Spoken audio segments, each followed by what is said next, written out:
The Azadi versus Sedition controversy has once again surfaced, not at JNU this time, but in Bengaluru, where the Bengaluru police yesterday slapped sedition charges against Amnesty India, alleging that anti-India slogans were raised at the event organized by the human rights group at a local college in the city. The ABVP now has taken to the streets protesting against the manner in which the event was staged. Amnesty India claims that it is being harassed in the name of sedition.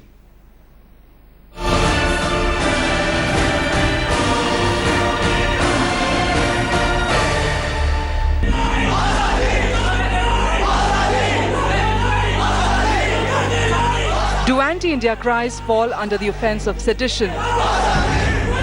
Should the sovereign Republic of India tolerate slogans that fuel hate and nudge citizens to take up a violent campaign to split India? Or is it the right of the free Indian to chant Azadi?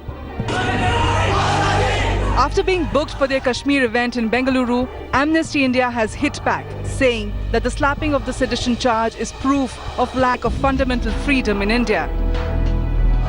The trigger for the Azadi cries at Bengaluru were Kashmiri pundits lavishing praise on the army in the valley. And joining me now to raise the big question tonight, raising of slogans at that Amnesty meet, is it justified then to have an FIR being filed against Amnesty? And why is the Congress government in Karnataka, which outraged over JNU, silent this time? Joining me now, Amitabh Behr. He's a member of advisory board of Amnesty's India Advisory Board. N.A. Harris, MLA Congress in Karnataka. Tejasvi Surya is Youth Wing President of the Karnataka BJP. And Sanjay Hegde, Senior Advocate here in the Supreme Court. Amitabh, let me come to you first. Let's be very clear. I've got here the press release that Amnesty has sent, claiming essentially this was only an event organized by you, the slogan shouters were outsiders, and that you have nothing to do with it. It almost smacks to me as what was said in JNU as well. That look, we are not responsible if someone from the outside comes and resorts to slogan shouting. Why should Amnesty have to pay for what is being said at the meeting? Are you saying that the slogans per se do not constitute sedition, or the fact that Amnesty organized an event of this kind does not mean that Amnesty is liable for what happened in Bengaluru? Sure. As in, Rajeev, the first thing is just look at the facts. As in, the meeting was organized with all the due permissions, including police presence there. There was a significant amount of police there. The allegations are completely baseless and unsubstantiated. There's video recording done by the police, done by our colleagues. You can actually have a look at that. None of the Amnesty members or even the speakers raise any of these slogans. So we need to completely distinguish between the event organized by Amnesty and some of the slogans. Now, are you saying therefore that those who shouted slogans should face sedition charges? Is that what Amnesty is saying today? No, we are very clear that Amnesty did not raise any slogans. That's one. The second is that the question. And you face no culpability by the fact that you organized the event. In fact, I must also say that we were very clear that we needed a Kashmiri Pandit on the panel, and a Kashmiri Pandit also came and shared his views. This is Mr. Mattu, who's a fairly vocal, articulate voice in Bangalore. He also came and represented his views.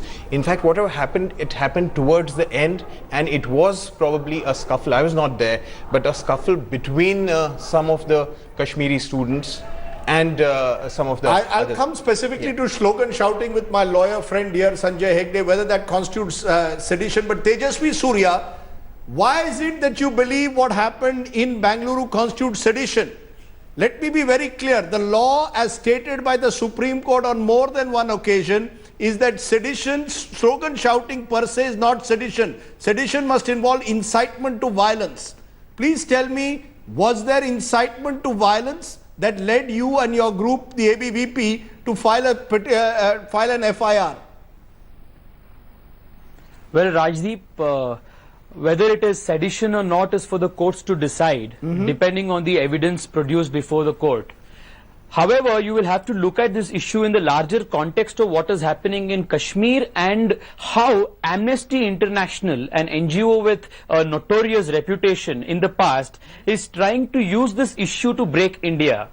My dear friend, the Now, other panelist how does from, India break with Amnesty. slogan? No, I want clarity. You know, when we make big words like break India, how does slogan shouting result in breaking India? Is slogan shouting enough to say breaking India? I am only going by the Supreme Court. Rajdeep, it's not about mere sloganeering. It's about where these slogans are coming from and as to why these slogans are coming from. And most importantly, the focus of this debate is not whether a mere slogan shouting amounts to sedition or not. The content of the slogan is what matters. The content of the slogan is very clear. It is Bharat ki barbadi. It is Azadi of Kashmir, which is clearly anti-Indian constitution. Article 1 of the Constitution, the preamble of the Constitution, very clearly speaks of an integrity of the country, and these slogans are very clearly and goes against the very constitutional spirit of the preamble as well as majority of the articles of this country. And most importantly, Rajiv, the focus of this debate must be around the organization which has organized this debate or whatever this sloganeering event was. Amnesty International. Find out where these guys are getting their funds from. What are they deputing their funds to? What is their reputation during the time of the Punjab riots? Why did Rajiv Gandhi ban this very same organization? What was the role of Amnesty International India at the time of the Kandhamal riots? Are you saying, also have to ensure... Are you saying that Amnesty International has no right to raise issues of human rights? Are you saying that Amnesty... Whatever you are saying, it's track record. Amnesty claims it has every right to raise issues of human rights violations. I am not questioning anybody's right to raise questions on human rights violations. But my question is on the objectivity of their questioning. Why hasn't Amnesty raised questions on the Indian Army, which is every day at the receiving end of terrorist fire in Kashmir? Why is it that they don't speak of the broken families of Indian soldiers? Why is it that their voice and outrage of human rights is very selective in nature? And why is it that they raise anti-India slogans, anti-army slogans, when they can only and objectively raise academically, if at all assuming there is some atrocity committed by the army? I don't understand.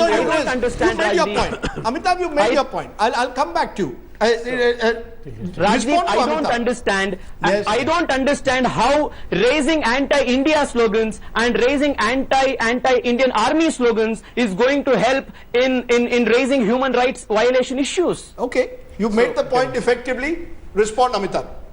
I think factually this is completely incorrect. It's untrue. None of the Amnesty people have ever raised anti-India slogans. I think we need to be very clear. Let me also say that lack of objectivity cannot lead to disintegration of a country like India. Let me also say that, if you're talking of objectivity, I've actually got reports that India has done on Pakistan. And these are critical reports, this talk of violations by security forces in the federally administered tribal areas, violence against journalists by groups including the ISI, and enforced disappearances and killings of You're saying political Amnesty activists. India has taken up these not issues? Amnesty Amnesty International has taken up issues which involve human rights abuses by the Pakistani army. Amnesty's mandate is to protect and defend human rights. It is not about breaking a country. As a result, can there be occasions like this where the lines get blurred, where as a result, in your effort to raise the issues of human rights abuses, you allow groups who effectively will make slogans that the likes of the ABVP believe are seditious? Certainly not.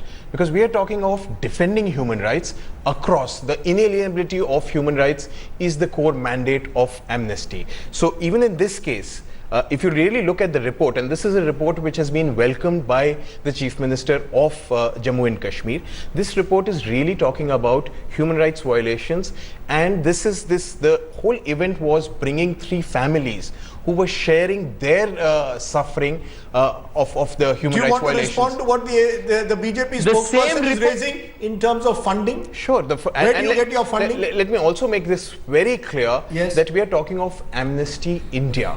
These are two different entities. We are not talking of Amnesty International. This is Amnesty India, registered in India and functioning with resources which are completely Indian, funded by small donors and who really pay from their own pockets. My final question to you in this particular, since it was raised again by the BJP spokesperson, is that why do you never raise issues of other abuses which may be taking place in Kashmir, which are outside the purview of the army? Why is the army, according to the ABVP, being demonized by Amnesty International?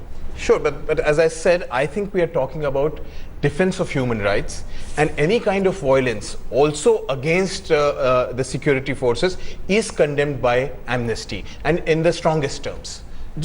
Before I come back to you there in Bangalore, Tejasvi, let me get in Sanjay. Sanjay, I want you to see the video again and then tell me whether this falls within sedition as defined by the law. Let's get that clarity. Let's play those slogans again, just for our viewers to understand this is what was happening inside that room today, yesterday. Take a look.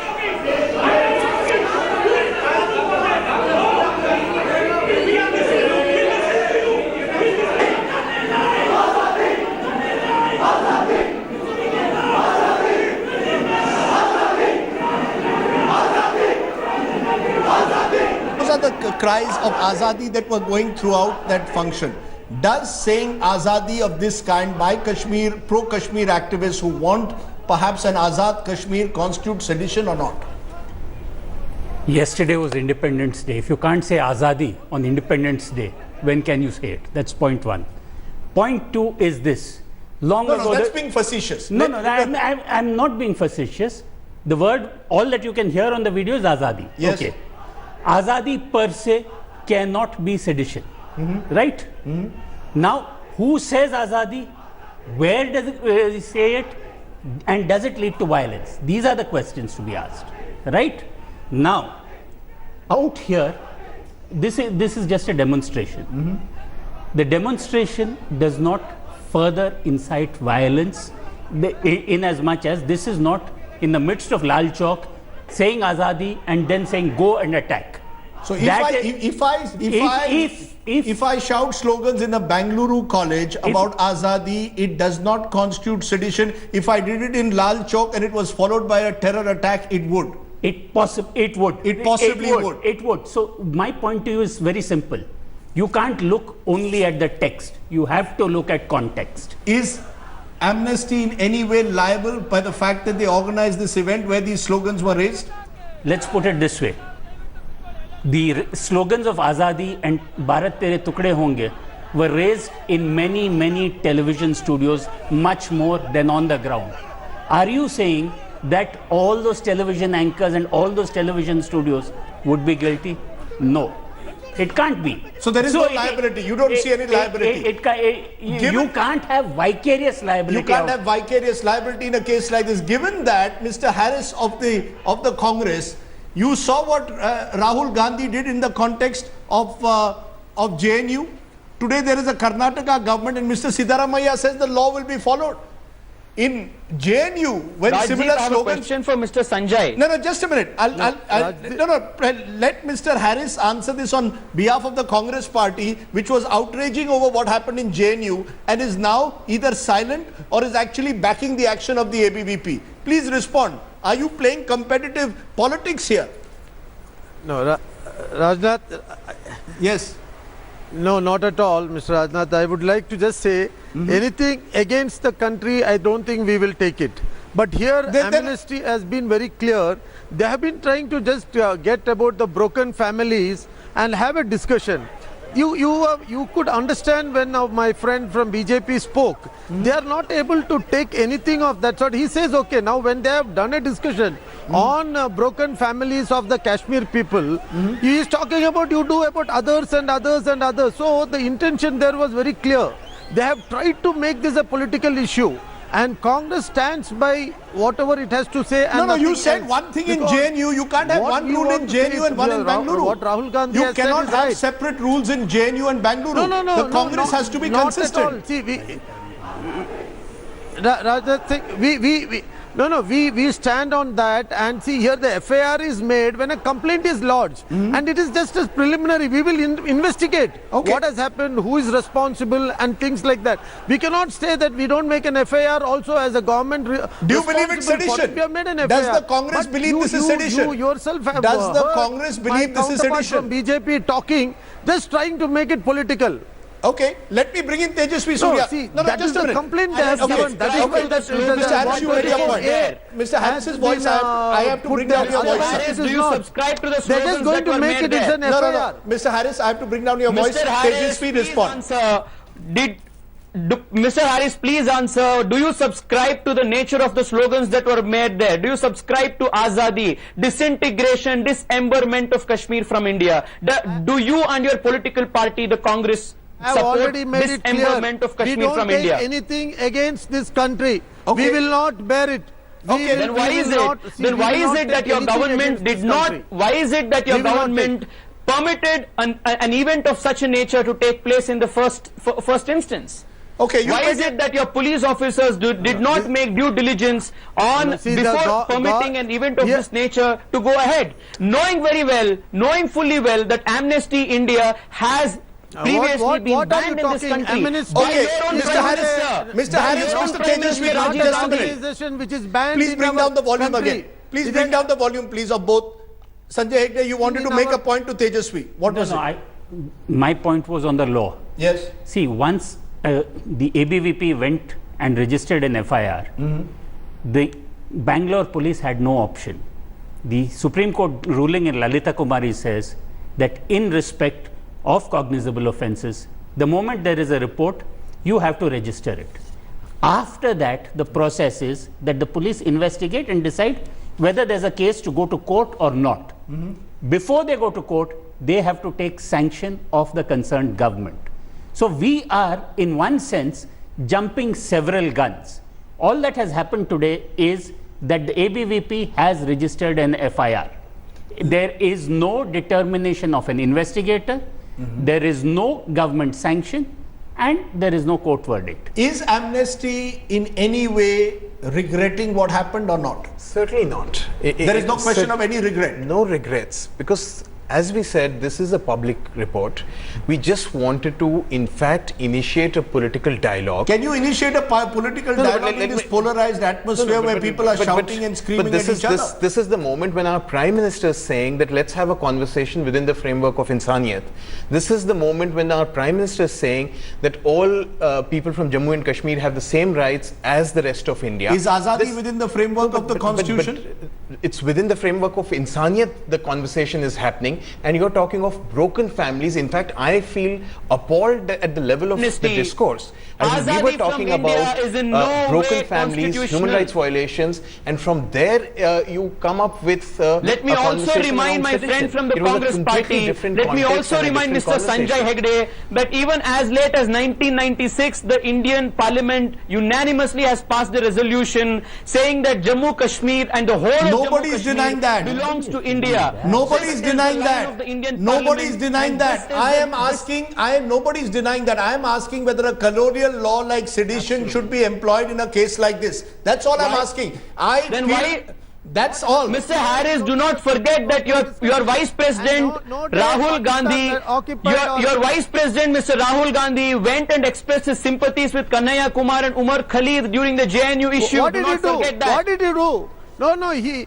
No, correct. What did Kanhaiya Kumar say? What did Kanhaiya Kumar say? Oh yeah, he asked for Bharat ki barbadi. He asked for Bharat ke tukde honge. This is all that he did. And for this precise, and for this reason, Rahul Gandhi went and expressed his sympathies and stood by him. I need to press the pause button.